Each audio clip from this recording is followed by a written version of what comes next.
Hey guys, enter the stars, and this rabbit hole of Dan is just going off the deep end. Now, the tribe of Dan, we discovered Dan, the original person who founded this tribe, was born on the 9th day of Elul. Now, Elul, and it states here this in Wikipedia, Elul is the month of August, which is the 8th month of the year, and it spills over into September apparently, but it is of the Jewish calendar. So it is very possible that Dan was born on 8/9 or August 9th. Now, I've got some people working on the exact translation of the date because it may apply or may translate from the actual year that he was born to actually find the exact date. But for this next part of the video, I want to preface this by just telling you guys this information that we are uncovering is in no way a judgment. I am presenting this information because of the eyes that I have been given to see, and you are to look at it and see how it applies in your life, in your search for truth. Okay? These are not judgments on any of these people. So this is going to blow you away, you guys. Prepare. METALLICA was one of my favorite bands growing up in the 80s and 90s. I loved their work. It had a magical type of effect on me, and I still listen to Metallica. Okay? Now, the tribe of Dan, one of their main symbols, because they were seen as judges, they have the serpent, and they also have the scales. Now, this isn't me making this up. This is Wikipedia, and with Wikipedia, they can only change history so much. Once they document something and show it to us, they can't adjust it very far away from the truth, and that is where they are stuck in a certain paradigm that they cannot escape from to present this information to us. It's somewhat of the rules of spirituality, so to speak, okay? Because they know if they go too far to try to rewrite history, that it'll undermine their entire matrix, okay?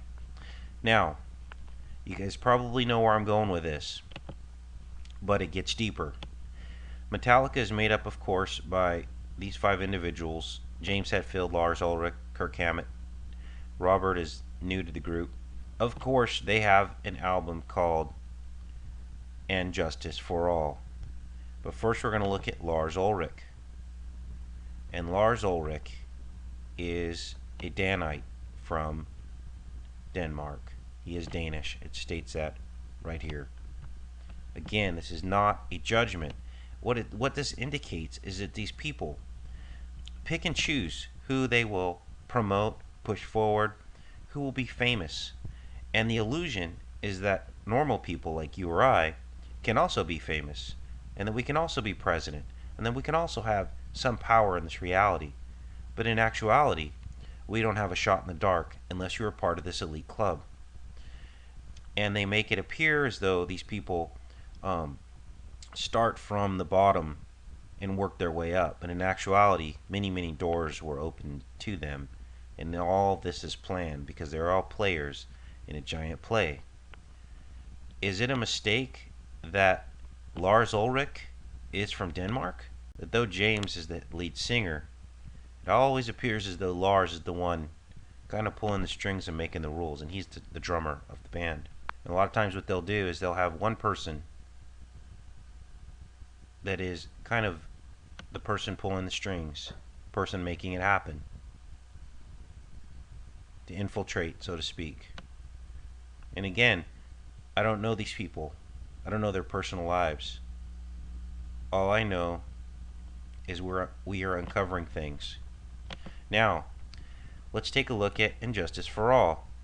Probably a good idea at this point because, as you know, Injustice for All has, oh God, that album released in 1988. Are you guys starting to see how this works? This is unbelievable. Now, I wasn't expecting to see that, but it's all fitting into place. Dan was born in August. The original DANNITE. We have a DANNITE drummer. Now this is the first studio album since Cliff Burton's death. It was a commercial success. I remember this album clearly. It's a great album. Alright, let's take a look at the cover. And here it is, the scales of truth or judgment. And we match those right up to the tribe of Dan. See how this works, you guys? And here is a side-by-side of the symbol known as the tribe of Dan, the scales, and the cover of the Metallica poster and Justice for All, also with the scales being pulled down. Now this fits in with the Bible narrative that the Dannite history shows that they actually judged people. They were the judges of society, okay? And it's showing here that they are judging America on the Metallica poster, from what I can tell. Interesting stuff. It's amazing to me that it came out in 1988. Now, when we start denying these synchronicities, that's when we get into trouble, because this is truth, you guys. And hopefully I've showed you enough of these seeming coincidences. Now, there's a death involved here. My guess is that if we went down this rabbit hole with the bass player that died, Cliff Burton, there may be more to this.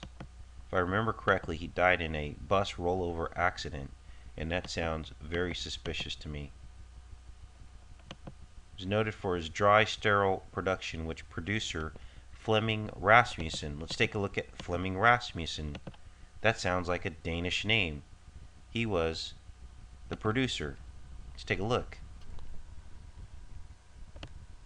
And he was also a Danish engineer.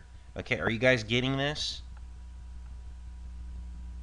I'm sorry I get emotional about this, but people don't get it, you know? And I've done hundreds of these videos showing these connections, and people want to think that it's that it doesn't exist, but it's here, you guys.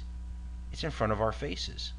Now I'm going to do a follow-up video, because I'm getting short on time here, about the actual album. We're going to look at the songs and see if we can find any other synchronicities.